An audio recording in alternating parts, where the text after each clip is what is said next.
Κυρίες και κύριοι, αγαπητές φίλες και φίλοι, απόψε είναι Τετάρτη 15 Μαρτίου του 2023 και δυστυχώς βιώνουμε μία κρίση, παρότι όλοι προτιμούν να κρατήσουν τους τόνους χαμηλά. Θεωρώ ότι είναι η σοβαρότερη κρίση στις σχέσεις ΗΠΑ και Ρωσίας μετά την κατάρριψη του V2, ένα αεροσκάφος κατασκοπευτικό των ΗΠΑ, το οποίο ξεκίνησε από το Πεσαβάρ του Πακιστάν, διέσχισε όλη τη Σοβιετική Ένωση και είχε ως στόχο να εξέλθει του Σοβιετικού εναέριου χώρου από το Μουρμάνσκ, να μπει στην Νορβηγία και πιθανόν να προσγειωθεί στην Νορβηγία.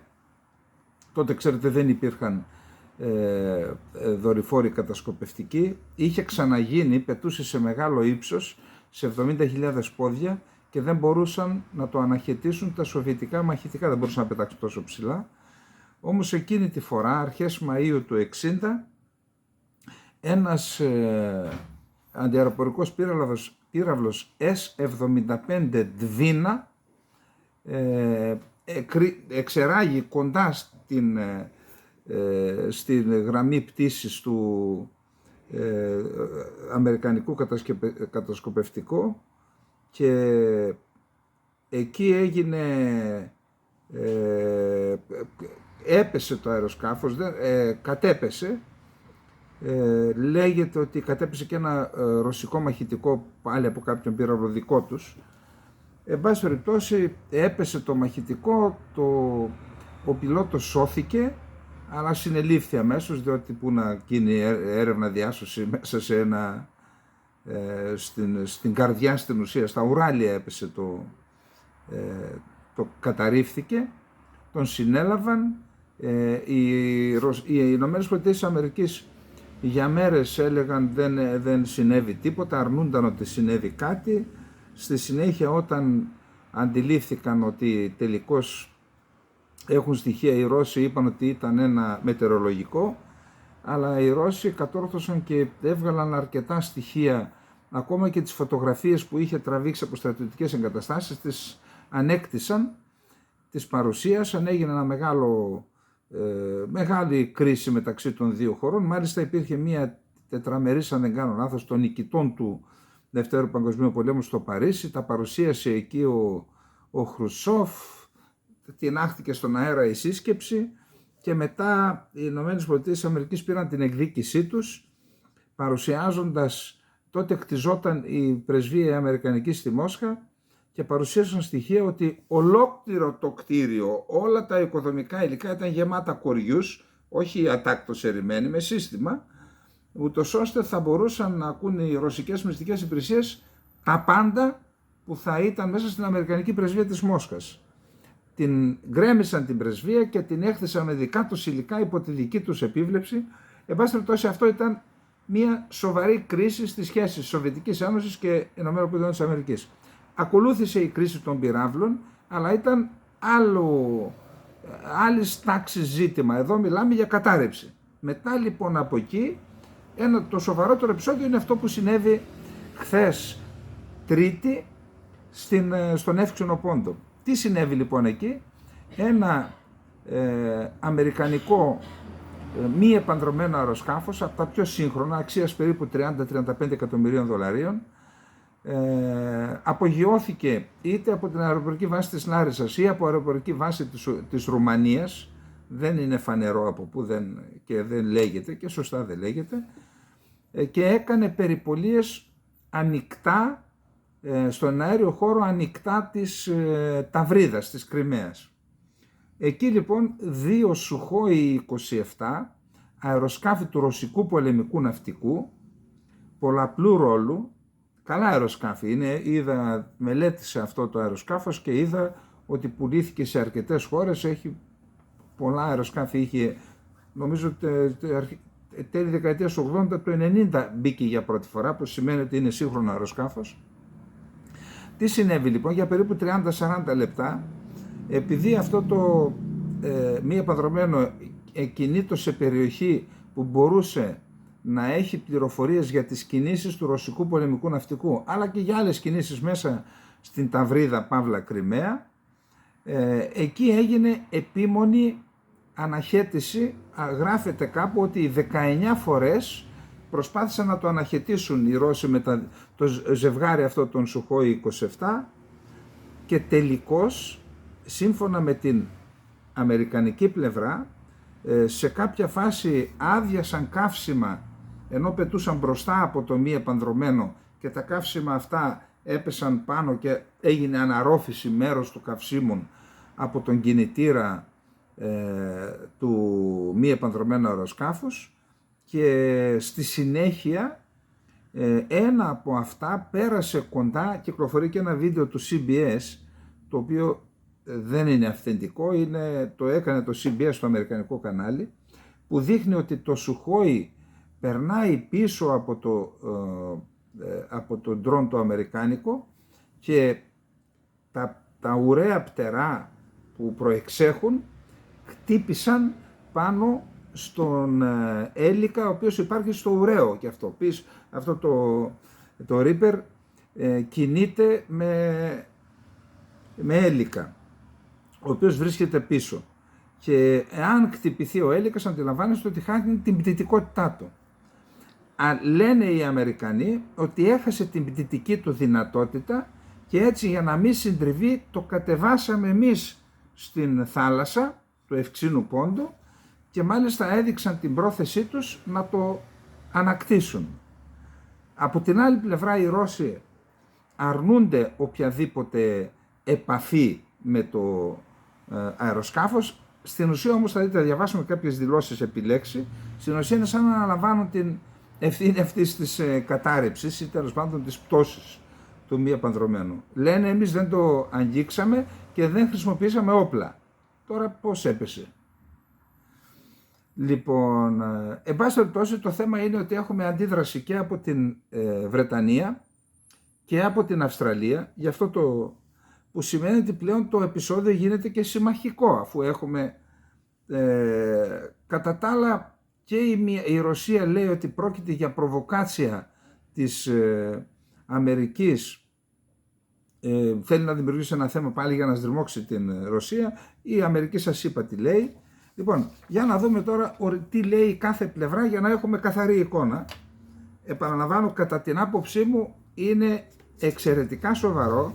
Τώρα, όσοι παρακολουθείτε την εκπομπή θα θυμάστε ότι έχω πει πολλές φορές, παραπάνω από 5, ότι από τη στιγμή που η Ρωσία έχει αντιληφθεί, παρότι δεν έχει τις αποδείξεις στα χέρια της, ότι τους αγωγούς Nord Stream 1 και 2, το λένε όλοι, τους ανατείναξαν οι Αμερικανοί με τους Νορβηγούς, το λογικό είναι, δεν μπορεί να δεχτείς μια τέτοια ενέργεια χωρίς να κάνεις ένα ανάλογο χτύπημα, μια αμοιβαία κίνηση, και έλεγα τι μπορεί να είναι. Τι μπορεί να είναι, και το φοβόμουν, το έχω πει.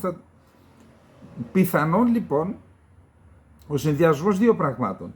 Πρώτον, το γεγονός της ανατείναξης του Nord Stream, και δεύτερον, το γεγονός ότι συνέλεγε πληροφορίες που λένε οι Ρώσοι τις δίνατε στους Ουκρανούς και μας χτυπούσανε, και ότι ίσως αυτές όλες τις πληροφορίες να χρησιμοποιηθούν στην επικείμενη αντεπίθεση των Ουκρανών που έχει στόχο Ζαπορίζια Κριμαία, να χτυπήσουν την Κριμαία δηλαδή. Ίσως αυτό να ήταν ένα μήνυμα που έδωσε η Ρωσία στην αμερικανική πλευρά, ότι σου κάνω τα αντίπεινα για τους Nord Stream και σου λέω ότι όχι εδώ, μην πλησιάζεις εδώ. Αυτή είναι η προσωπική μου εκτίμηση, δεν συντηρείται σε πληροφορίες, απλά σας λέω, να σας θυμίζω ότι είχαμε πει. Λοιπόν, πάμε λοιπόν. Το πρωί της Τρίτης 14 Μαρτίου τρέχοντος έτους στη λεκάνη του Ευξήνου Πόντου, στην περιοχή της Χερσονήσου της Σταυρίδας, από τα μέσα ελέγχου εναέριου χώρου των αεροδιαστημικών δυνάμεων της Ρωσίας, καταγράφηκε η πτήση αμερικανικού μη επανδρωμένου αεροσκάφους τύπου MQ-9 με κατεύθυνση τα σύνορα της Ρωσικής Ομοσπονδίας. Ανακοίνωσε το Ρωσικό Υπουργείο Άμυνας σύμφωνα με το ΤΑΣ, το Ρωσικό Πρακτορείο Ειδήσεων. Όπως υποστήριξε το Ρωσικό Υπουργείο, η πτήση πραγματοποιούνταν με απενεργοποιημένους αναμεταδότες και κατά παράβαση των ορίων ζώνης προσωρινού καθεστώτος χρήσης εναέριου χώρου, το οποίο έχει οριστεί για τους σκοπούς διεξαγωγής της ειδικής στρατιωτικής επιχείρησης. Έτσι ονομάζουν οι Ρώσοι την εισβολή και τον πόλεμο.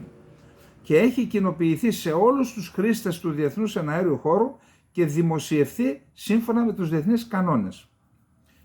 Κατά τη ρωσική πλευρά, το μη επανδρωμένο αεροσκάφος λόγω του απότομου ελιγμού του περιέπεσε σε ανεξέλεγκτη πτήση με απόλυτα ύψος και κατέπεσε στην υδάτινη επιφάνεια. Λέει δηλαδή ότι έκανε απότομο ελιγμό και έπεσε μόνο του. Τα ρωσικά μαχητικά δεν χρησιμοποίησαν τα οπλικά του συστήματα, δεν ήρθαν σε επαφή με το μη επανδρωμένο αεροσκάφος και επέστρεψαν αισίως στην αεροπορική τους βάση. Ηνωμένες Πολιτείες Αμερικής. Λοιπόν, λόγω της ζημιάς που υπέστη, λέει, το Αμερικανικό Υπουργείο Άμυνας επιμένει ότι το μη επανδρωμένο αεροσκάφος τύπου MQ-9 Reaper συνετρίβει στον εύξηνο πόντο εξαιτίας πρόσκρουσης σε ρωσικό μαχητικό. Λόγω της ζημιάς που υπέστη, δεν είχαμε άλλη επιλογή από την πτώση του στον εύξηνο πόντο, είπε ο ταξίαρχος της πολεμικής αεροπορίας Πατ Ράιντερ σε δημοσιογράφους, υπογραμμίζοντας ότι η πρόσκρουση προκάλεσε απώλεια της πτυτικής ικανότητας του μη επανδρωμένου αεροσκάφους. Λοιπόν, συνεχίζουμε. Ο εκπρόσωπος του Αμερικανικού Πενταγώνου δεν ανέφερε αν ήταν οπλισμένο, γιατί αυτό το αεροσκάφος, το μη επανδρωμένο, έχει πραγματικά εξαιρετικά συστήματα παρατήρησης και φωτογράφησης και βιντεοσκόπησης κτλ. Αλλά ταυτόχρονα μπορεί να φέρει και πυράβλους. Εγώ δεν θεωρούσα ότι γιατί να έχει πυράβλους, δεν βγήκε τέτοια επιχείρηση εκεί. Λοιπόν, σύμφωνα με το BBC, το περιστατικό εγείρει πολλά ερωτήματα και αντιπροσωπεύει μια κρίσιμη στιγμή που κρύβει πολλαπλούς κινδύνους. Για να μην νομίζετε ότι κινδυνολογούμε εμείς, ο Τζον Κίρμπι, εκπρόσωπος Συμβουλίου Εθνικής Ασφάλειας των ΗΠΑ, λέει ότι υπήρξαν και άλλες αναχαιτήσεις ακόμα και τις τελευταίες εβδομάδες, αλλά ότι αυτή ήταν διαφορετική. Σας είπα, στο CBS λέει 19 φορές τα αναχαίτησαν. Θα μπορούσε να ήταν ατύχημα, διαρωτάται ο ανταποκριτής του BBC Paul Adams. Με βάση τις ενέργειες των Ρώσων πιλότων είναι σαφές ότι ήταν μία μη ασφαλής αντιεπαγγελματική κίνηση. Νομίζω ότι οι ενέργειες μιλούν από μόνες τους, απεφάνθη ο εκπρόσωπος τύπου του Πενταγώνου, ταξίαρχος Πατ Ράιτνερ. Δηλαδή δεν αποκλείουν, λένε ότι το κτύπησαν στην ουσία. Λοιπόν, σύμφωνα με το Πεντάγωνο, όλο αυτό το περιστατικό διήρκησε περίπου 30 με 40 λεπτά, γι' αυτό και 19 πήγαινε έλα. Στη διάρκεια αυτών των 40 λεπτών, ο στρατηγός, ο πτέραρχος Ράιντερ, δήλωσε ότι δεν υπήρξε άμεση επικοινωνία μεταξύ ρωσικού και αμερικανικού ΓΕΘΑ. Αμερικανοί αξιωματούχοι λένε ότι τα εμπλεκόμενα ρωσικά αεροσκάφη Σουχόι 27 πιθανόν να υπέστησαν κάποιες ζημιές, αυτό που κτύπησε δηλαδή. Γεγονός που δείχνει ότι η σύγκρουση δεν ήταν σκόπιμη. Εγώ δεν ξέρω. Γνωρίζω ότι το State Department θέτει τις ανησυχίες μας για το περιστατικό απευθείας στη ρωσική κυβέρνηση. Μας λέει λοιπόν ότι μιλούν μεταξύ τους οι κυβερνήσεις. Τι σημαίνει, αν σημαίνει κάτι αυτό το επεισόδιο για το μέλλον των αμερικανικών επιχειρήσεων με μη επανδρομένα στον εύξηνο πόντο? Οι Αμερικανοί λένε θα συνεχιστούν. Δηλαδή αν ήταν ένα μήνυμα μην πατάτε εδώ. Έτσι. Αν το μήνυμα είναι ότι θέλουν να μας αποτρέψουν από το να πετάμε ή να επιχειρούμε στο διεθνή αέριο χώρο πάνω από τον εύξηνο πόντο, τότε το μήνυμα θα αποτύχει. Διότι αυτό δεν πρόκειται να συμβεί, δήλωσε ο Κίρμπι στο Voice of America, στη Φωνή της Αμερικής. Φυσικά η Ρωσία θέλει να καταστήσει όλο και πιο δύσκολο το έργο των συμμάχων να μην συλλέγουν πληροφορίες να τις δίνουν στην Ουκρανία. Χαμηλούς τόνους πάντως κρατάει ότι η πλευρά η αμερικανική. Λέει ότι θέλει να ανακτήσει, να κάνει δηλαδή έρευνα διάσωση, να το πάρει πίσω, γιατί αυτό αν πέσει σε ρωσικά χέρια, ξέρετε υπάρχει η λεγόμενη αντίστροφη μηχανική. Παίρνεις το σύστημα, το λύνεις, εξετάζεις τι έχει, το ανασυνθέτεις, το λύνεις, το ανασυνθέτεις και έτσι αποκτάς πολύτιμες πληροφορίες για το ποιες είναι οι δυνατότητες του, από τι απαρτίζεται, ποια είναι τα απάρτειά του και αν μπορείς να το αντιγράψεις. Είναι πολύ σημαντικό.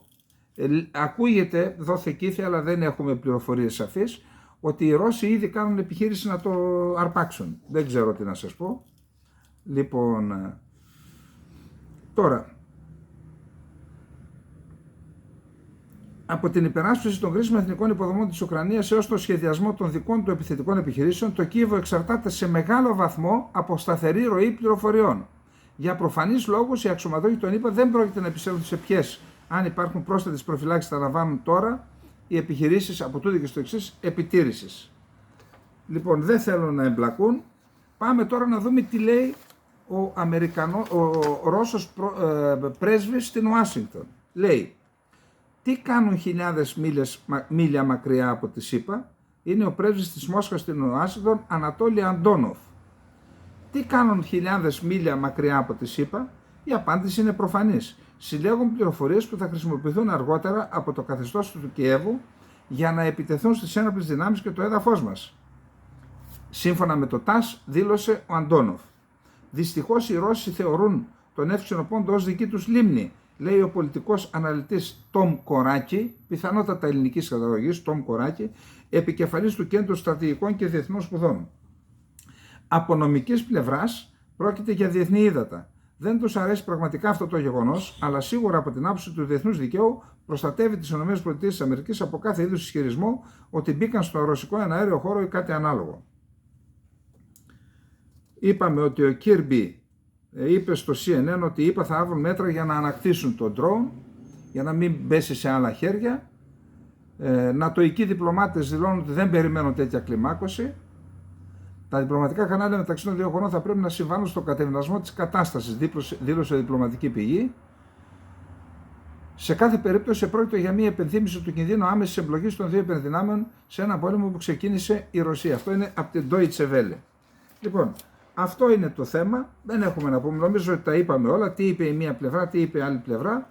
Επαναλαμβάνω, από τις δηλώσεις, είτε την ανακοίνωση του Υπουργείου Άμυνας, είτε και του πρέσβη στην Αμερική, στην ουσία οι Ρώσοι αναλαμβάνουν την ευθύνη της πτώσης, χωρίς όμως να δίνουν στοιχεία και τη δυνατότητα στην Αμερική να τους κατηγορήσουν ότι μας το καταρρίψατε. Δηλαδή όταν λέει ότι μαζεύει πληροφορίες, ότι έρχονται εδώ κοντά, ότι τα δίνουν στην Ουκρανία, σαν να λέει μην ξαναστέλνετε άλλο. Θα δούμε ποια θα είναι η εξέλιξη. Πάντως, επαναλαμβάνω, κατά την άποψή μου, παρότι οι τόνοι είναι χαμηλοί και πάνε να το υποβαθμίσουν και σωστά, κανείς δεν θέλει ένα πόλεμο τώρα, είναι εξαιρετικά σοβαρό αυτό που συνέβη στον Εύξηνο Πόντο και όχι στη Μαύρη Θάλασσα με την πτώση του Reaper, αυτού του MQ-9. Λοιπόν, πάμε στα επιχειρησιακά μέσα στην Ουκρανία τώρα.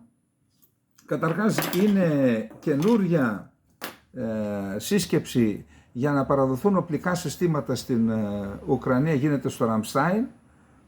Νομίζω ότι δέχονται πιέσεις οι χώρες του ΝΑΤΟ και της Ευρώπης να δώσουν κυρίως πυρομαχικά 155 χιλιοστών βλήματα στην Ουκρανία, αλλά αυτό που είδαμε έκπληξη είναι ότι η Ολλανδία και άλλες χώρες της Ευρώπης συζητούν να δώσουν ναρκαλιευτικά αλλά και άλλα πλοία για να ενισχύσουν το πολεμικό ναυτικό της Ουκρανίας, το οποίο πέστη καταστροφή. Σας θυμίζω ότι στο Μικολάγεφ βύθισαν μόνοι τους την ναυαρχίδα του Ουκρανικού στόλου η Ουκρανία για να μην πέσει στα χέρια των Ρώσων, γιατί τότε δεν ήταν σίγουρο αν θα καταλάβαναν το Μικολάγεφ ή όχι.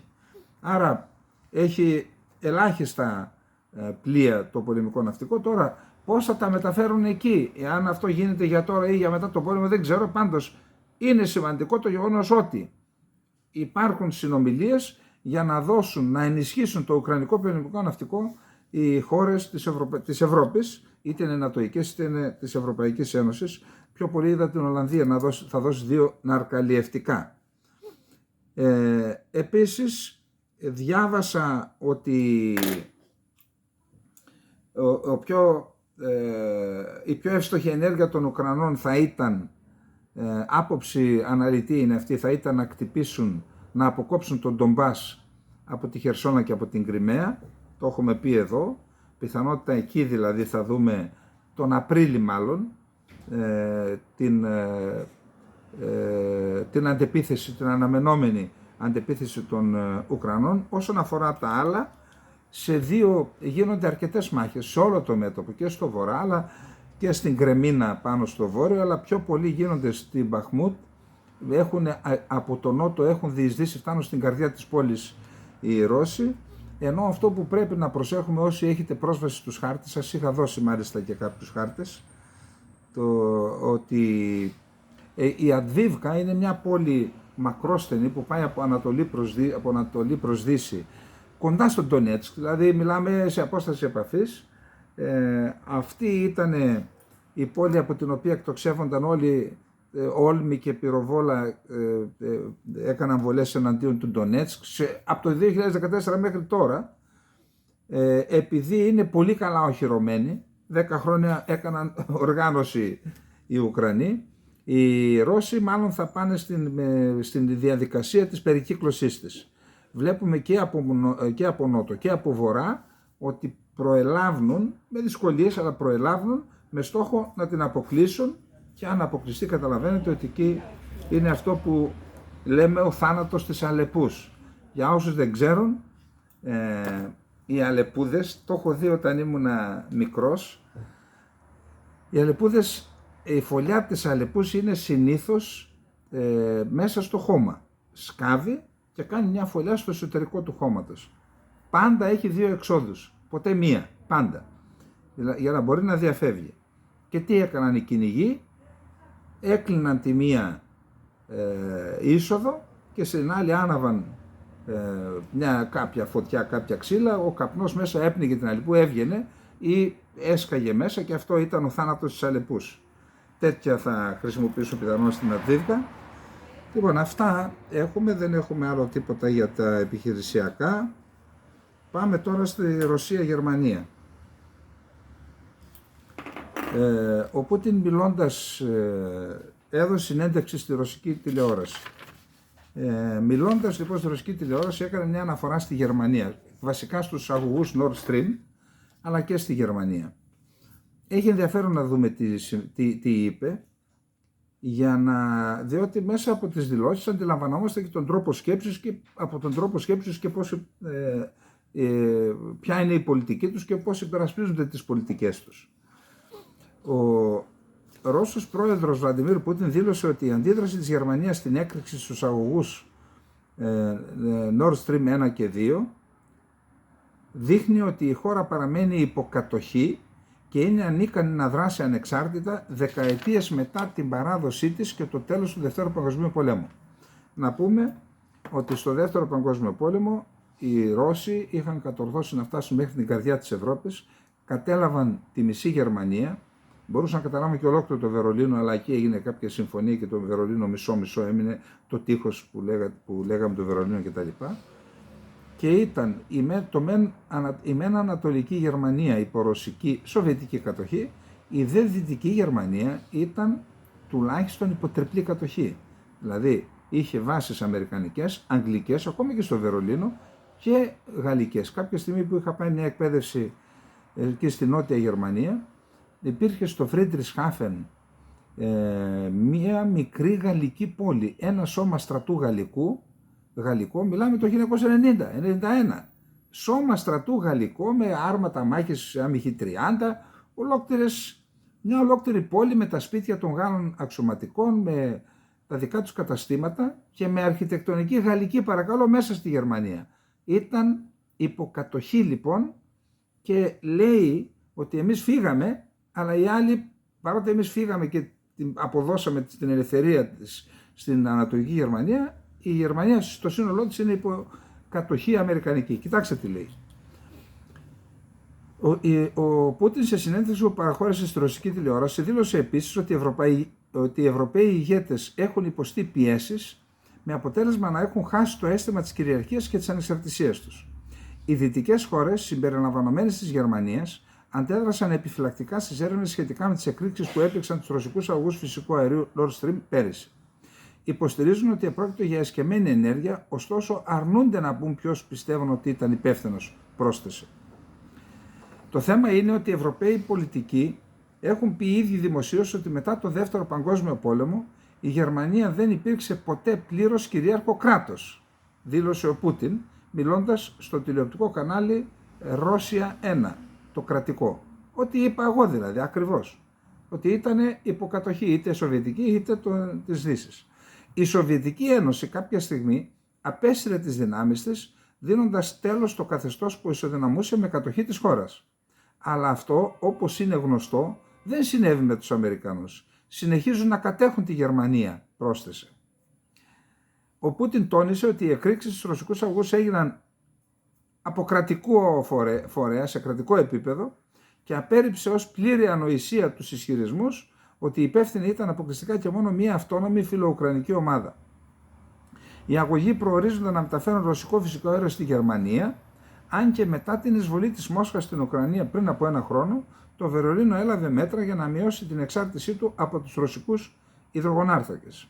Η πολιτική ηγεσία στο Βερολίνο ήταν προσεκτική ως προς την απόδοση ευθυνών για τις εκρήξεις, με τον Υπουργό Άμυνας Μπόρις Πιστόριος να λέει την περασμένη εβδομάδα ότι οι εκρήξεις θα μπορούσαν να συνιστούν σκευωρία για να ενοχοποιηθεί η Ουκρανία. Τώρα συγγνώμη, αυτός που αποστράτησε χθες τον αρχηγό ΓΕΘΑ για ατυχείς δηλώσεις κάνει αυτή τη δήλωση? Τώρα αυτή είναι δήλωση παιδικής χαράς. Κρήτον το σιγάν. Όταν δεν θες να πεις κάτι, μιλάς για τον καιρό. Πες καλύτερα για τον καιρό, ότι σήμερα ο καιρός είναι βροχερός και ξέρετε αυτό και ξεφεύγεις. Τι είναι αυτά τώρα τα πράγματα? Λοιπόν, πάμε. Ρωσία-Κίνα. Ακούστε, μιλούσα σήμερα με ένα φίλο δημοσιογράφο και για το θέμα των σχέσεων Κίνας-Ρωσίας. Και μου λέει, Σάβα, δεν μπορεί να είναι τόσο. Είπα το σκεπτικό μου, το οποίο το έχουμε αναπτύξει εδώ, ότι από τη στιγμή που μόλις πέρυσι έκαναν τη συμφωνία AUKUS, δηλαδή Αυστραλία, Ηνωμένο Βασίλειο και Ηνωμένες Πολιτείες της Αμερικής, που είχε ως στόχο την ενίσχυση της στρατιωτικής παρουσίας των τριών αυτών δυνάμεων στη νότια Συνική θάλασσα, στον Ινδικό και στον Ειρηνικό. Έτσι. Πώς είναι δυνατόν, αφού αυτή η συμφωνία των Αγγλοσαξώνων, ας πούμε, γίνεται διότι μετά από διαπίστωση ότι είναι μείζον απειλή η Κίνα, πώς είναι δυνατόν να εμπλέκεσαι σε έναν πόλεμο με τον τρόπο που το κάνεις και να υποχρεώνεις τη Ρωσία, που πάντα οι σχέσεις Ρωσίας-Κίνας διακρίνονταν από καχυποψία, αμοιβαία. Δεν ήταν ποτέ όπως είναι τώρα. Από ανάγκη λοιπόν υποχρεώνεις τη Ρωσία να πάει στην Κίνα. Η Κίνα ανοίγει την αγκαλιά της, λέει έλα εδώ τώρα που με έχεις ανάγκη, αλλά εν πάση περιπτώσει όταν θες να αντιμετωπίσεις την Κίνα και κάνεις την AUKUS, δεν στέλνεις τη Ρωσία στην αγκαλιά της Κίνας, την κάνεις ισχυρότερη, δεν το καταλαβαίνουμε. Και όχι μόνο αυτό, κάνεις ισχυρότερη και τη Ρωσία, παρότι στο μεταξύ τους παιχνίδι η Ρωσία υπολείπεται και γίνεται πλέον σε κάποιο βαθμό υποχείριο του Πεκίνου, σε κάποιο βαθμό. Και μου λέει ο Παντελής, ρε Σάβα, δεν μπορεί να είναι τόσο ανόητοι και να μην το σκέφτηκαν. Και έθεσα το εξής ερώτημα, Παντελή. Μπορείς να σκεφτείς, έχεις γνωρίσει, με τον Παντελή του Σαββίδη μιλούσε, έχεις γνωρίσει εδώ τόσους πολιτικούς στην Ελλάδα, ορισμένοι από τους οποίους μας κυβέρνησαν ή και μας κυβερνούν. Τι άποψη έχεις για αυτούς? Πολλοί από αυτούς λέει ήταν βλάκες. Γιατί λέω αποκλείεις το ενδεχόμενο να είναι βλάκες και αυτοί που κυβερνούν τον κόσμο? Κάποιοι. Τουλάχιστον εγώ έχω δει ενέργειες που δεν υπάρχουν λογική. Για παράδειγμα, δεν έχει λογική. Και δεν λέω ότι καλό ή κακό, δεν με νοιάζει, κρίνω. Πώς έδωσαν οι Αμερικανοί το Κερκούκ και τη Μοσούλη στους Ιρανούς? Ενώ το είχαν υπό τον απόλυτο έλεγχό τους. Πώς το έδωσαν? Άντε πάνε βγάλει τώρα τους Ιρανούς από εκεί. Αυτό κάποιος ανόητος επιτελής έκανε κάποια εισήγηση, ενώ είτε στρατιωτικός είτε πολιτικός, κάποια εισήγηση και ακολούθησαν αυτή την πολιτική και είναι αυτή η κατάσταση εκεί. Και δεν είναι μόνο αυτό, υπάρχουν πολλά. Εν πάση περιπτώσει, για το θέμα των σχέσεων της Κίνας με την Μόσχα. Φαίνεται ότι οι σχέσεις αυτές αναπτύσσονται όπως δεν είχαν αναπτυχθεί ποτέ στην ιστορία. Είπαμε, ο Μάο είχε τα δικά του, οι Σοβιετικοί είχαν τα δικά τους, ανταγωνιστική ήταν η σχέση και με μεγάλη καχυποψία. Τώρα και φτάσανε τους δύο ηγέτες να συναντηθούν πέρυσι, ο Σι Τζίνπινγκ και ο Βλαντιμίρ Πούτιν, το Φεβρουάριο του 2022, και να πούν ότι πάμε σε μια φιλία χωρίς όρια. Έτσι. Δεν πρόκειται για νέα εξέλιξη. Το Πεκίνο έχει δείξει προθυμία να ενισχύσει τους δεσμούς με τη Μόσχα καθ' όλη τη διάρκεια της δεκαετούς διακυβέρνησης του Σι Τζίνπινγκ. Η Μόσχα και το Πεκίνο μοιράζονται πολλές ιδέες για τη φύση που πρέπει να έχει ο κόσμος. Πιο θεμελιωδώς πιστεύουν ότι υπό την ηγεσία της Δύσης, διεθνής τάξη, δηλαδή όταν η Δύση καθορίσει αυτή τη διεθνή τάξη και οι βασικοί κανόνες και αξίες της Δύσης αποτελούν υπαρξιακή απειλή για τα σημερινά κινεζικά και ρωσικά καθεστώτα. Επειδή έχουν βασική αρχή σεβασμό ανθρωπίνων δικαιωμάτων, ελευθερία της έκφρασης, της γνώμης, τη δημοκρατία δυτικού τύπου, όλα αυτά αποτελούν απειλή για το καθεστώς και της Ρωσίας και της Κίνας. Έτσι, η κόλλα που συγκρατεί τον Σι και τον Πούτιν είναι ένας κοινός αγώνας ενάντια στη λεγόμενη δυτική ηγεμονία. Αυτό παρέχει γόνιμο έδαφος για συνεργασία σε τομείς τόσο διαφορετικούς όπως η πολιτική, η οικονομία, η ιδεολογία, ο στρατός και η σχέση μεταξύ των ανθρώπων. Η σχέση είναι ασύμμετρη και το Πεκίνο έχει το πάνω χέρι από οικονομική άποψη. Αλλά η Ρωσία μπορεί ακόμα να παρέχει υποστήριξη στην Κίνα, για παράδειγμα σε βασικές αεροδιαστημικές τεχνολογίες και πυρηνικά όπλα. Πρόσφατα έδωσε πολύ μεγάλη ποσότητα πυρηνικού καυσίμου, για να μην αναφέρομαι την άφθονη προσφορά φθηνών πηγών ενέργειας. Είναι η διέξοδος. Η αγορά της Κίνας και της Ινδίας προσπαθεί να εξισορροπήσει τις απώλειες που έχει από το εμπάργκο της Δύσης. Παρά την απειλή δευτερογενών κυρώσεων, το εμπόριο μεταξύ των δύο χωρών ανέβηκε πέρυσι. Και τα πρόσφατα στοιχεία δείχνουν ότι η Κίνα έχει βρει τρόπους να προμηθεύει τη Ρωσία με κρίσιμα εξαρτήματα, όπως μικροτσίπ, τα οποία μικροτσίπ δεν είναι από μόνα τους θανατηφόρα, αλλά γίνονται θανατηφόρα όταν μπαίνουν στα οπλικά συστήματα. Δεν υπάρχουν εναλλακτικοί συνεργάτες ή γεγονότα που να αλλάζουν τη ροή του παιχνιδιού. Ως εκ τούτου, η Μόσχα και το Πεκίνο θα συνεχίσουν να υποστηρίζουν ο ένας τα βασικά συμφέροντα του άλλου, παρά την πεποίθηση ορισμένων πλευρών ότι η Κίνα έχει αποστασιοποιηθεί από τη Ρωσία τους τελευταίους μήνες. Αυτό δεν είναι πεποίθηση. Έχω και εγώ τέτοιες πληροφορίες, ότι αυτό είναι από άρθρο της Αλίσια Μπατσούλσκα. Έχω και εγώ πληροφορίες ότι πηγαίνουν Ρώσοι είτε σε τραπεζικούς ομίλους της Κίνας, είτε και σε ναυπηγεία και σε άλλες βιομηχανίες υψηλής τεχνολογίας και τους κλείνουν την πόρτα. Φοβούνται οι Κινέζοι τις κυρώσεις, παρότι σε πολιτικό επίπεδο. Πάντως έχουν αυτή την προσέγγιση. Πάντως νομίζω ότι τις επόμενες μέρες θα έχουμε εσπευσμένη επίσκεψη του Προέδρου της Κίνας στην Μόσχα. Και ενώ είμαστε σε αυτό το θέμα, να πάμε και στο υπόλοιπο, στο Όκους, γιατί εκεί είχαμε γεγονότα σημαντικά.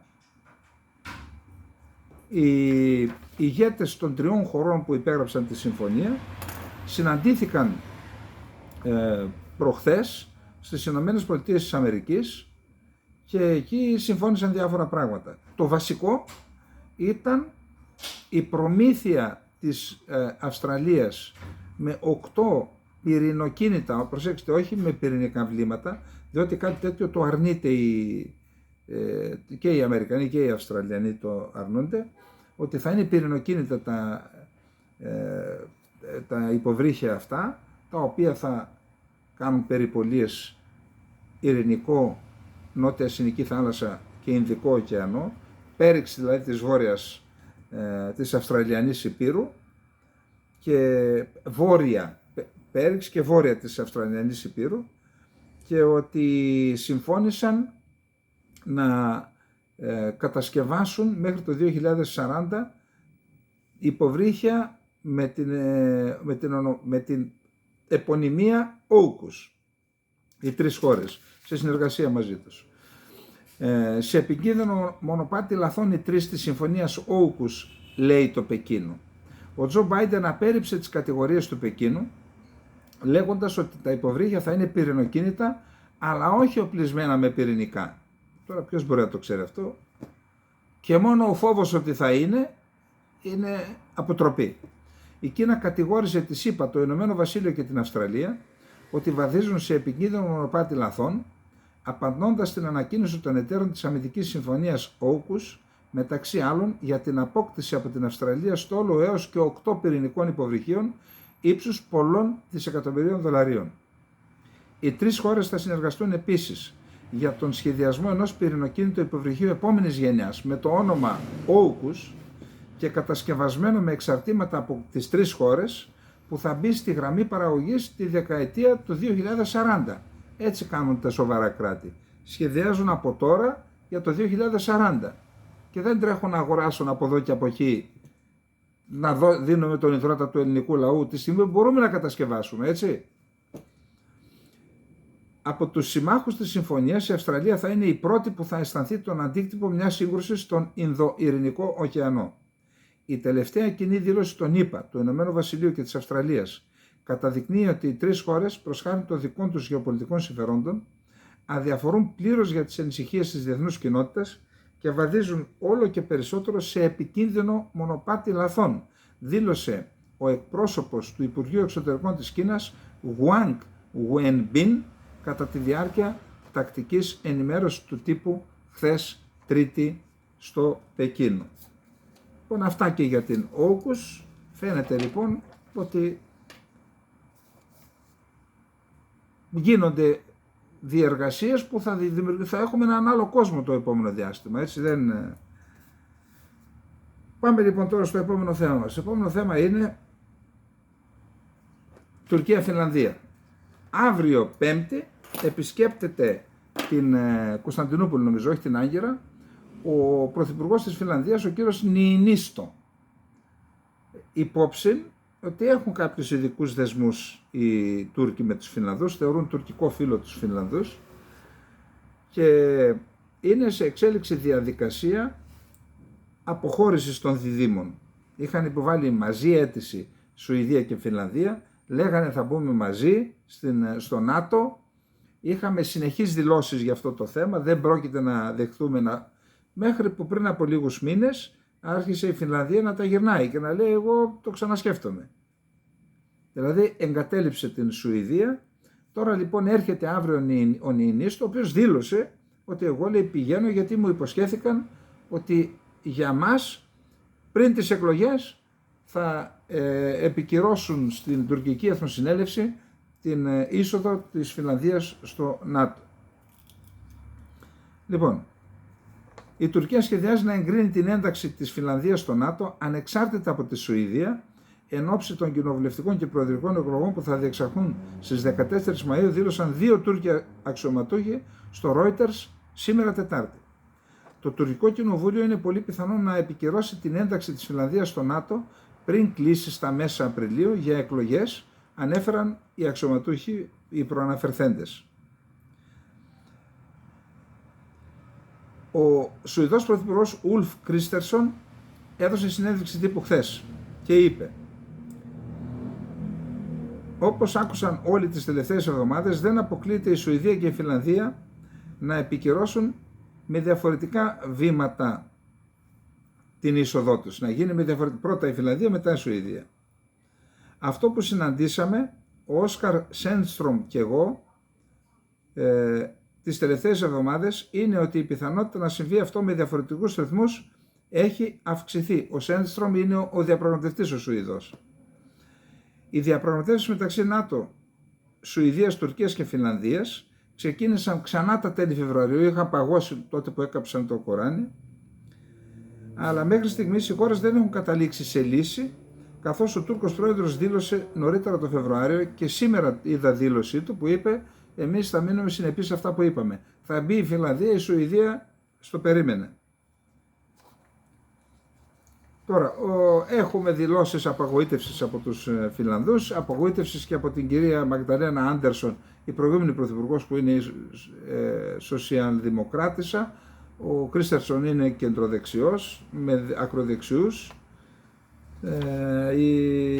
Η κυρία Άντερσον είπε ότι αυτό θα αφήσει έκθετη τη Σουηδία, μπει μόνο η Φινλανδία και θα προσπαθεί η Ρωσία να ασκήσει επιρροή και στη Σουηδία, θα έχουμε προβλήματα. Τέλος πάντων φαίνεται ότι η Τουρκία, για να μην σηκώσει το βάρος και των δύο, έρει τις επιφυλάξεις της. Φυσικά αυτό που ζητάει από τη Σουηδία δεν μπορεί να το κάνει κανένας. Ζητάει δηλαδή να εκδώσει Κούρδους και γκουλενιστές οι οποίοι έχουν πάρει τη σουηδική υπηκότητα. Δεν υπάρχει νομικό πλαίσιο αυτή τη στιγμή να πει σου αφαιρώ την σουηδική υπηκότητα, δεν μπορεί να εκδώσει ένα πολίτη της γεια σου χώρα σε μια ξένη χώρα. Και μάλιστα αυτή η χώρα έχει αφαιρέσει και την υπηκότητα από αυτούς τους ανθρώπους. Τρελά πράγματα ζητάει η Τουρκία. Λοιπόν, πάμε. Και ενώ συμβαίνουν αυτά, έχουμε και ανοίγματα της Τουρκίας στις ΗΠΑ, αλλά ταυτόχρονα και βρισχές και προσβολές. Τα έχουμε ζήσει αυτά, ιδιαίτερα με τον Ερντογάν. Λοιπόν, ποιο είναι το άνοιγμα? Το είπαμε και προχθές, σύμφωνα με δημοσίευμα της εφημερίδας Kommersant, οικονομική εφημερίδα της Ρωσίας, έχουν σταματήσει οι εισαγωγές ειδών από την Τουρκία, τα οποία τα αγόραζαν ρωσικών συμφερόντων εταιρείες που είχαν εγκατασταθεί στην Τουρκία, έπαιρναν από τις ευρωπαϊκές χώρες και μετά τα έκαναν εξαγωγή στην Ρωσία. Αυτό τα τελωνεία πλέον της Τουρκίας δεν το επιτρέπουν. Και αυτό είναι ένα μήνυμα στην Αμερική, άρα το πρώτο άνοιγμα. Το δεύτερο άνοιγμα είναι η δήλωση του Χαλούλ Γιοργούν, προέδρου της Aselsan. Aselsan είναι μια κολοσσιαία πλέον εταιρεία που κατασκευάζει και οπλικά συστήματα και λογισμικό και υψηλή τεχνολογία, και είπε εμείς δεν τους χρειαζόμαστε πλέον τους S-400, διότι κάνουμε το δικό μας αντιαεροπορικό σύστημα, το είπαμε και χθες, το SIPER, το οποίο έχει τα ίδια χαρακτηριστικά, δεν το θέλουμε. Αυτό παρότι ο πρόεδρος της Aselsan δεν είναι κρατικός αξιωματούχος, έτσι μπορεί να είναι κρατική εταιρεία, αλλά δεν είναι κυβερνητικός αξιωματούχος. Θεωρείται από διάφορους αναλυτές ότι δεν μπορεί να έκανε αυτή τη δήλωση και να μην είχε την έγκριση το πράσινο, να μην το συζήτησε με κάποιους από το προεδρικό ή με τον ίδιο τον Ερντογάν. Άρα εάν συμβαίνει κάτι τέτοιο, τότε ο Ερντογάν δίνει μήνυμα, έστω και με έναν χαμηλό βαθμό, προς την Αμερική, κοίτα, εγώ μπορεί να, αφού έχω δικά μου τέτοια, μπορεί να το δώσω αλλού, στο Αζερβαϊτζάν τους S-300, άμα το δεχθεί η Ρωσία. Και έτσι δώσε F-16, βάνε με ξανά στα F-35. Έτσι, κρατήστε το και αυτό. Φυσικά δεν είναι μόνο ανοίγματα. Σήμερα βρίσκεται, προχθές συναντήθηκαν οι υφυπουργοί εξωτερικών Ρωσίας, Ιράν, Συρίας, Τουρκίας. Σήμερα είναι στην Ρωσία ο Άσαντ και λέει, με πολλούς υπουργούς πήγε εκεί τώρα, ποιος ξέρει, θέλει βοήθεια, τι θέλει. Πάντως λέγεται ότι αν πας και ζητάς βοήθεια από τη Ρωσία, σου ζητάει και ανταλλάγματα. Το αντάλλαγμα ποιο είναι? Να τα βρει ή να βάλει νερό στο κρασί του ο Άσαντ για να τα βρει με την Τουρκία. Αυτό λοιπόν είναι κόκκινο πανί για τις ΗΠΑ. Δηλαδή ενώ κάνει βήματα και στέλνει μηνύματα, σου βάζουν τη Φινλανδία μέσα, σου απαγορεύω τα προϊόντα να εξάγονται στη Ρωσία, λέω για τους S-400 δεν τους χρειάζομαι, ενώ δίνει μηνύματα στις ΗΠΑ, την ίδια στιγμή όμως ξανά με τη Ρωσία, ξανά με τον Άσαντ που είναι κόκκινο πανί για τις ΗΠΑ, θα δούμε που θα καταλήξει αυτή η ιστορία. Και πάμε στο επόμενο θέμα μας, που είναι οι εκλογές στην Τουρκία. Ένα από τα θέματα, καταρχάς να πούμε ότι ο Ερντογάν είναι πραγματικά άτυχος. Δεν γίνεται τώρα. Ενώ έγινε ο σεισμός, σχεδόν 50.000 νεκροί, με απίστευτες καταστροφές, βιβλικές καταστροφές, που ανατρέπουν τα σχέδιά του για να επανεκλεγεί, ενώ προσπαθεί να το παλέψει ο άνθρωπος, χθες γίνονται καταστροφικές πλημμύρες σε περιοχές που έχουν πληγεί από το σεισμό, μέχρι στιγμής 11 ή 13 νεκροί νομίζω. Και σαν να μην, στο Αντίαμαν και στην Ούρφα.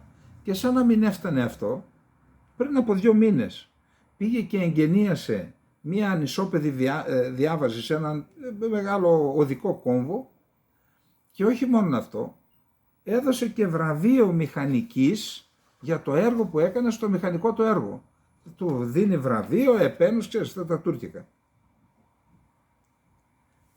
Και σήμερα πήγαν όλες τις τηλεοράσεις και δείχνουν ότι αυτό το έργο όλο έχει γεμίσει με νερό. Αυτό μπορεί να φαίνεται ελάχιστο τόσο σε σχέση με ό,τι συνέβη. Όχι, δεν είναι έτσι. Αυτό είναι το κερασάκι στην τούρτα σε όλα όσα έγιναν με τους σεισμούς.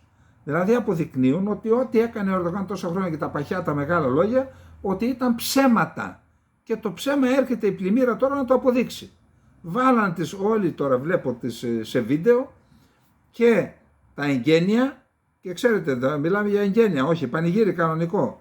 Τα εγγένεια, ο Ερντογάν εκεί τα γνωστά του, το βραβείο στον πολιτικό μηχανικό που σχεδίασε, και τώρα έχει εξαφανιστεί, δεν έκανε οδούς απορροής, τέλος πάντων, των ομβρίων, πιθανόν και να ήταν και μεγάλη η απορροή, αλλά αντιλαμβάνεστε, μεγάλη η εισρωή υδάτων. Αντιλαμβάνεστε ότι ο ταλέπορος ο Ερντογάν δεν. Τώρα, ο Κιλισδάρογλου δήλωσε ότι θα συναντηθεί στις 18 του μηνός, νομίζω είναι το Σάββατο, έτσι, με το HDP, το Δημοκρατικό Κόμμα των Λαών της Τουρκίας, τους Κούρδους δηλαδή, και φαίνεται ότι δεν θα συναντηθεί ως πρόεδρος του Λαϊκού Ρεπουμπλικανικού Κόμματος, ως υποψήφιος πρόεδρος, κάτι στο οποίο αντιδρά η Αξενέρ. Είπαμε ότι υπάρχει ένα καταπληκτικό άρθρο, το μετέφρασα χθες, πολύ μεγάλο, δεν χρειάζεται να διαβάσουμε τώρα και εκείνο, για τα συνταγματικά προβλήματα που υπάρχουν για την ύπαρξη αυτού του κόμματος, δηλαδή πέφτει πάνω στον τοίχο του συντάγματος, αυτά που ζητάει δηλαδή, ζητάει μια δημοκρατική Τουρκία, και λέει ότι αυτό το σύνταγμα δεν. Το σύνταγμα λέει ότι η Τουρκία θα είναι εθνικιστική, άκουσον άκουστον. Πώς εσύ σε μια εθνικιστική χώρα πας να πεις ότι υπάρχει ένα άλλο έθνος? Δεν πρόκειται να σε δεχθούν ποτέ. Εν πάση περιπτώσει θα δούμε, πάντως το είπαμε και χθες, στην Τουρκία για να συμμετέχει στις εκλογές ένα κόμμα οφείλει να καταθέσει στην Ανώτατη Εκλογική Επιτροπή έναν κατάλογο με νομαρχιακές επιτροπές, νομίζω περίπου στους μισούς νομούς της Τουρκίας. Όταν το καταθέσεις αυτό, τότε, και να έχεις κάνει και ένα συνέδριο, όταν το καταθέσεις αυτό, τότε η Ανώτατη Εκλογική Επιτροπή δέχεται ότι μπορείς να συμμετάσχεις. Η Τουρκία λοιπόν, βαθύ κράτος, Ερντογάν, Μπαχτσελή, έστησαν μια παγίδα στους Κούρδους. Στο Συνταγματικό Δικαστήριο είναι η δίκη για να κλείσει το HDP. Το HDP ζήτησε παράταση για να υποβάλει την υπεράσπιση του για μετά τις εκλογές. Του είπαν όχι, στις 10 Απριλίου θα υποβάλεις, στις 11 Απριλίου σου δίνουμε παράταση, αλλά μέχρι τις 10 Απριλίου λέει ο εκλογικός νόμος ότι πρέπει να καταθέσεις τον κατάλογο με τους υποψηφίους βουλευτές. Ποιο ήταν το σχέδιο της Τουρκίας? Να υποβάλεις το κατάλογο με τους υποψηφίους βουλευτές, στις 11 του μηνός, 12-13, να βγει η απαγόρευση συμμετοχής στις εκλογές και να μην έχουν οι Κούρδοι εκπροσώπηση στην Εθνοσυνέλευση, στο Κοινοβούλιο. Τι σημαίνει αυτό? Ότι χωρίς τους 70-80 βουλευτές που εκλέγουν οι Κούρδοι, δεν μπορεί να γίνει συνταγματική αναθεώρηση. Ήθελε να μπλοκάρει την Ερντογάν και να μην εκλεγεί, ήθελε να ξαναπροκαλέσει εκλογές για να προχωρήσει το πρόγραμμα των 6. Και τι κάνανε οι Κούρδοι? Σιωπηρά. Καταρχάς ξέρω ότι είχαν ένα άλλο κόμμα, το BDP. Καιρό τώρα που είχαν αθόρυβα, είχαν ετοιμάσει και ένα άλλο κόμμα, είχαν στείλει τις επιτροπές, και χθες, σήμερα, τώρα που μιλάμε, συνεδριάζει η Κεντρική Επιτροπή του HDP για να αποφασίσει να κατεβεί με τις λίστες του Πράσινου Αριστερού Κόμματος, ενός νέου κόμματος που είναι δικό τους και το λογότυπο είναι ίδιο. Πάντως είδα ότι ξαναστέλνουν έτοιμα στο Συνταγματικό Δικαστήριο για αναβολή της εκδίκασης για μετά τις εκλογές. Δηλαδή πιθανόν, αν πάρουν την αναβολή, να κατεβούν ως HDP, αλλιώς θα κατεβούν ως Πράσινο Αριστερό Κόμμα. Έτσι το καλό το παλικάρι ξέρει κι άλλο μονοπάτι. έμεναν στον αέρα τα όνειρα του Μπαξελή να δει τους Κούρδους όλους νεκρούς, διότι αυτό θέλει στην ουσία. Σαν καλός ναζί που είναι, τουρκοναζί, τι άλλο να θέλει. Λοιπόν, επίσης ο Κιλισδάρογλου, ένα από τα σοβαρά προβλήματα του Ερντογάν, πολύ σοβαρό, που έχει χάσει ψήφους, έτσι, είναι η παρουσία των προσφύγων και των μεταναστών στην Τουρκία. Πάνω από 5 εκατομμύρια. Δεν είναι μόνο οι Σύριοι, είναι και οι Αφγανοί και από... Τι έκανε λοιπόν ο Κιλισδάρογλου? Έκανε σήμερα δήλωση. Δώστε μου 2 χρονάκια, λέει. 2 χρόνια. Σε 2 χρόνια εγώ θα συνεννοηθώ με τη Συρία και θα πάνε όλοι πίσω στα σπιτάκια τους και θα συνεννοηθώ με το Ιράν, όσοι μας έρχονται από εκεί να τους ξαναπαίρνει πίσω. Αυτό είναι μια μεγάλη αβάντα για την Ελλάδα. Εάν λέει αυτό ο Κιλισδάρογλου ως αντιπολίτευση, μετά δεν μπορεί να αρνηθεί να παίρνει αυτούς που έρχονται από το κράτος τους σε εμάς. Όπως, φίλε μου, εσύ θα στέλνεις πίσω αυτούς που μπαίνουν στη χώρα σου στο Ιράν, έτσι θα δέχεσαι και αυτούς που έρχονται στην Ελλάδα, αρκεί στην Ελλάδα η κυβέρνηση να το ζητάει και να το ζητάει με αξιοπιστία, γιατί δεν είμαι σίγουρος γι' αυτό. Μην ξύνουμε πληγές τώρα, έτσι. Μην ξύνουμε πληγές. Λοιπόν, πάμε. Λοιπόν, ήρθε προχθές ο κύριος Νίκος Χριστοδουλίδης και είχε συνάντηση με τον Έλληνα Πρωθυπουργό, είδε και τον Ανδρουλάκη, δεν ξέρω αν είδε και τον Τσίπρα. Πάντως στη συνάντηση με τον Έλληνα Πρωθυπουργό αποφάσισαν μάλλον τη σύσταση Ανωτάτου Συμβουλίου Συνεργασίας Κύπρου και Ελλάδας. Τέτοια ανώτατα συμβούλια έχει η Κύπρος, έχει και με την Αίγυπτο. Προσέξτε, τώρα δεν θέλω να πω βαριές κουβέντες, προσέξτε πώς εξέλαβε το ΑΚΕΛ αυτή την ανακοίνωση. Ακούστε εδώ. Τι να πω ρε. Οι κοινές σύνοδοι των Υπουργικών Συμβουλίων Κυπριακής Δημοκρατίας και Ελλάδας παραπέμπουν αλλού, εννοεί την Ένωση, και δεν εκπέμπουν τα ορθά μηνύματα για την υπόσταση της Κυπριακής Δημοκρατίας ως ανεξάρτητου δικοινοτικού κράτους. Μας λέει τώρα ο Αρίστος Μιχαηλίδης, τα ορθά μηνύματα και το καλό κλίμα που λέει το ΑΚΕΛ, αυτά μας μάρανε εδώ που φτάσαμε.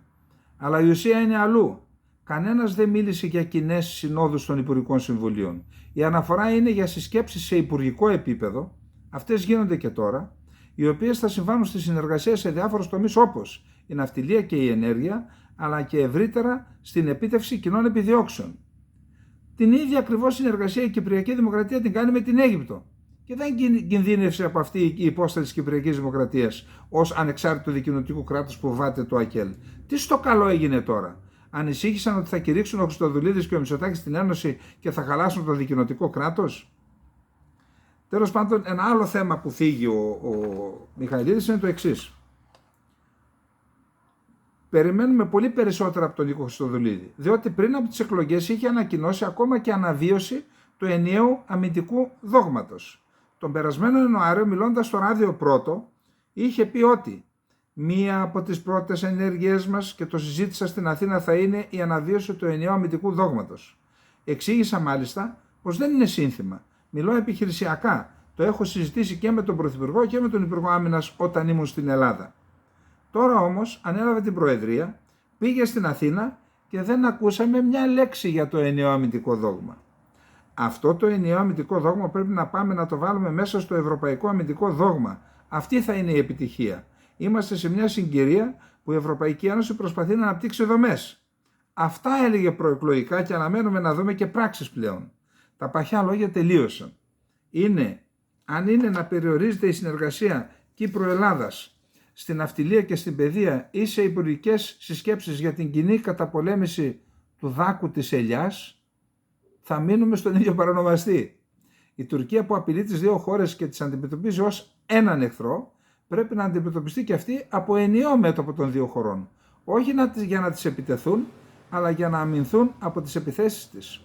Η Ευρωπαϊκή Ένωση το επιτρέπει, για να μην πω το ενθαρρύνει, στο πλαίσιο ενιαίας ευρωπαϊκής άμυνας και ασφάλειας. Και αυτό πέρα από τους εθνικούς δεσμούς που αγχώνουν τα σαΐνια του εθνομηδενισμού στη Λευκοσία και στην Αθήνα, αλλά και πέρα από τις υποχρεώσεις της Ελλάδας που είναι εγγυήτρια χώρα. Διότι και αυτό ακόμα οφείλει, και δεν το έκανε ακόμα, να το προβάλλει στην Ευρωπαϊκή Ένωση και να έχει απαιτήσεις για την προστασία της ανεξαρτησίας της Κύπρου. Αλήθεια, γιατί η Ελλάδα δεν θέτει το θέμα αυτό? Ιστερόγραφο. Η Κύπρος χωρίς την Ελλάδα είναι χαμένη. Στρατιωτικά και πολιτικά αδύναμη και έρμεο στην τουρκική βουλημία. Πολιτικά το πρόβλημα είναι εύκολο, ειδικά εντός της Ευρωπαϊκής Ένωσης. Στρατιωτικά όμως χρειάζεται σοβαρότερη ανάπτυξη των δομών, που ούτως ή άλλως συνδέουν τις δύο χώρες. Μόνο ένας τρόπος υπάρχει για να γίνει αυτό έμπρακτα. Η Κυπριακή Δημοκρατία να αρχίσει να συνεισφέρει οικονομικά σε κοινά εξοπλιστικά προγράμματα, ώστε να έχει και δικαίωμα στην προστασία από αυτά. Αλλιώς θα μας μείνουν τα παχιά λόγια. Λοιπόν, πάμε τώρα στο τελευταίο μας θέμα, το οποίο δεν είναι στενόχωρο, είναι και δυσάρεστο. Λοιπόν, πού είμαστε εδώ?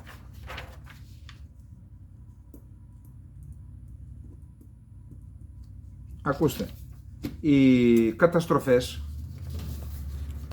πρέπει να είναι και μια διαδικασία που μας υποχρεώνει να δούμε, κάτσε να κάνουμε και έναν απολογισμό. Πώς φτάσαμε εδώ, γιατί φτάσαμε εδώ. Και να υπάρχει μια ειλικρινής έκφραση από όλα τα κόμματα, από την κυβέρνηση και από τα κόμματα, και όχι μόνο. Παιδιά, μήπως πρέπει να αλλάξουμε ρότα, μήπως να το πάρουμε αλλιώς. Δυστυχώς δεν βλέπω κάτι τέτοιο. Σας είπα και παρεξηγήθηκα. Πριν δεν λέω ότι το προβλέψαμε, πριν το δυστύχημα στα Τέμπη, ότι η ιδεολογία μου είναι το κράτος.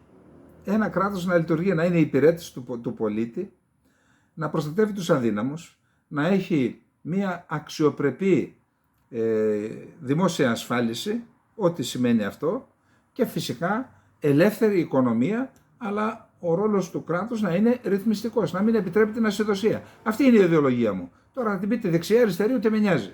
Αυτό, εγώ θέλω ένα κράτος να λειτουργεί πλήρως ακομμάτιστο. Τι βλέπουμε λοιπόν τώρα? Βλέπουμε να μιλούν για συγκρότηση του κράτους αυτοί, και αναφέρομαι στο ΣΥΡΙΖΑ που λέγανε να ελέγξουμε τις δομές εξουσίας, την άλλη φορά θα είναι αλλιώς. Συγγνώμη, επειδή τα έχω ζήσει στο κράτος. Ξέρετε, ο υπάλληλος, ο κρατικός, ο δημόσιος υπάλληλος, ο αξιωματούχος. Αυτό ήταν και το ζήτημα που κατάρρευσε τη Σοβιετική Ένωση. Υπήρχαν δύο δομές εξουσίας, η κρατική και η κομματική.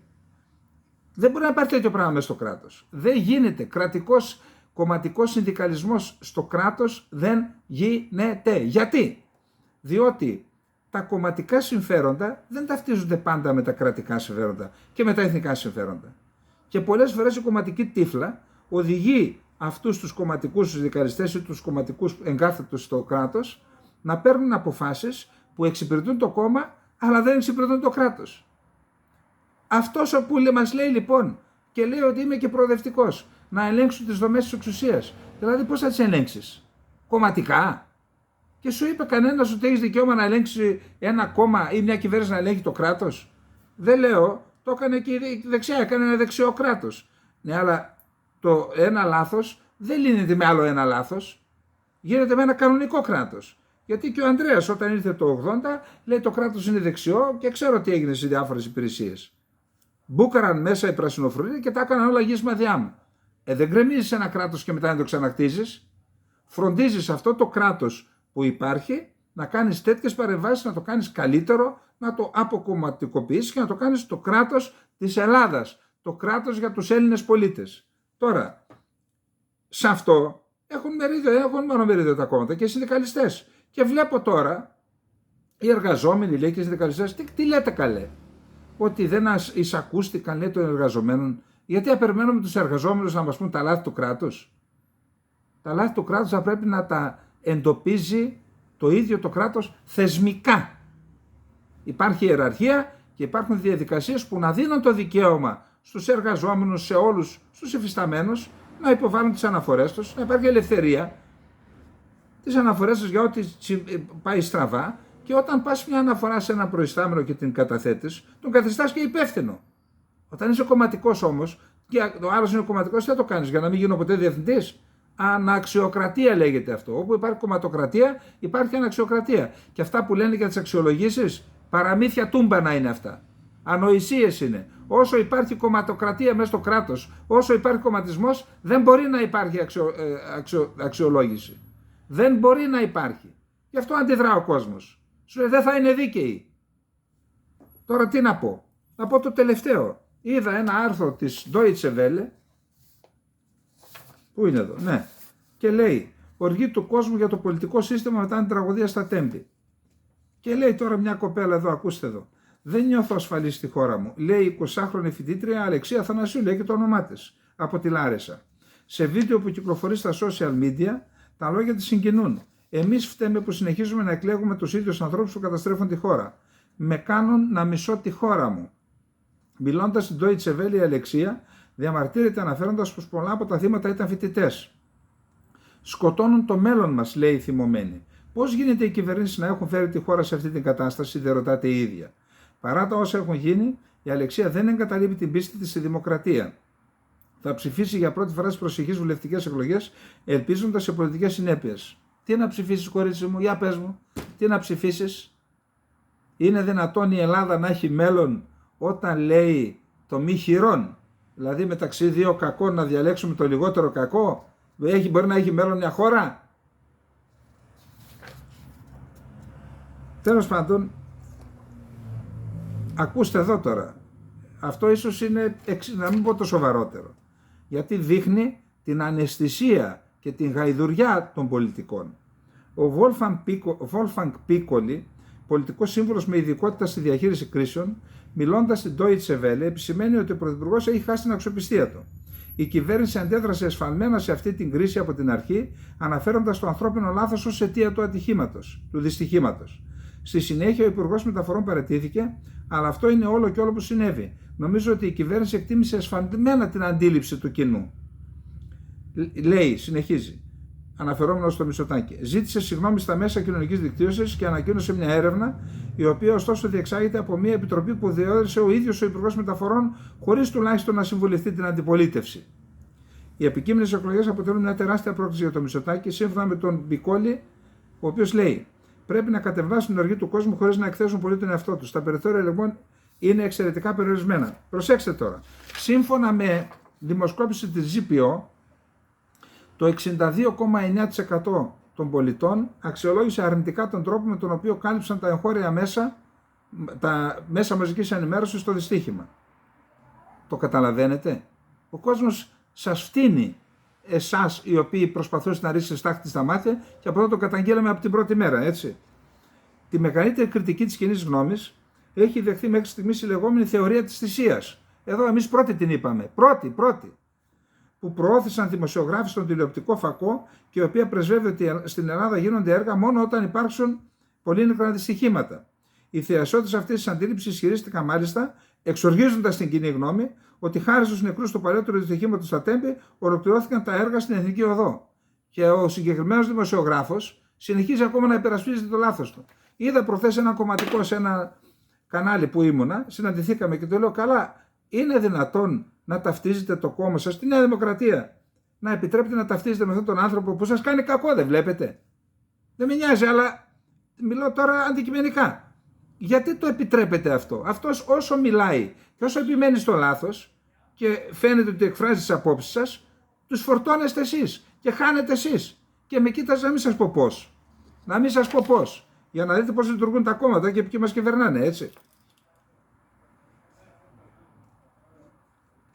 Λοιπόν, αρκετές επιπτώσεις και αυτό η θεωρία του λάθους, και η Μάρκ έκανε την ίδια δημοσκόπηση, η οποία λέει ότι το 69% λέει ότι ήταν λάθος ή τέτοια η κάλυψη από τα μέσα μαζικής ενημέρωσης. Εντάξει, 69%. Η προράτα, το πρώτο ήταν από την GPO, η προράτα λέει το 69%. Λοιπόν, καλά, τι θέλετε τώρα? Θέλετε να έχουμε, είναι δυνατόν να βάζετε τα μέσα μαζικής ενημέρωσης να κάνουν πλήση εγκεφάλου στους πολίτες? Δηλαδή, λίγο σεβασμό στους πολίτες δεν έχετε? Τώρα να μην πω για τους δημοσιογράφους. Εντάξει, δεν τους σουβανιάζουμε όλους, αλλά δεν είναι δυνατόν να σου δίνουν σκονάκια από τα κόμματα και να τα αναπαράγεις. Δηλαδή, δεν έχετε ντροπή? Πώς βγαίνετε στα κανάλια και μιλάτε μετά? Να αποτελείτε φερέφωνα των κομμάτων? Δεν έχετε δική σας άποψη? Λοιπόν, αυτά για απόψε, και δεν είναι καλά αυτά τα μηνύματα. Να μας κοροϊδεύουν οι Γερμανοί τώρα με την Deutsche Welle να κοροϊδεύουν την Ελλάδα. Δεν είναι καλά αυτά τα μηνύματα.